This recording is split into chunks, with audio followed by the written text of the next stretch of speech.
Hi guys, this video will explain you how to add your module or plugin to package list so it will be available to download through Composer. So I have my finalized Magento module that I need to allow Magento to download using Composer.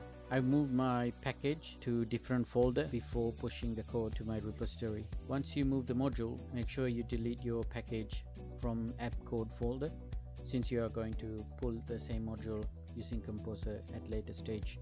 Otherwise it will generate an error. For Composer to download your package must be submitted to the package list. First you need to create a repository in GitHub and push the final version to the GitHub. Next you need to create release for your package in GitHub. To do that, go to your repository page and click the release link on the right menu of your repository page and click draft new release. After that, add your tag name.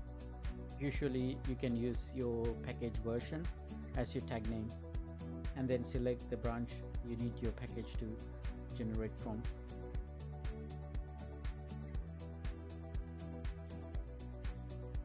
Once you have your repository, go to package list and create a account or login to package list.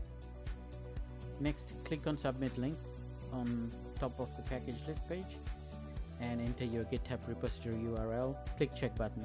I've already submitted my repository, so it will automatically pick up the repository from the GitHub. Once your package is visible in your package list, it can be installed using Composer. So go to your system root and run Composer required your package name as described in your package list homepage, and then you can install your package using Composer.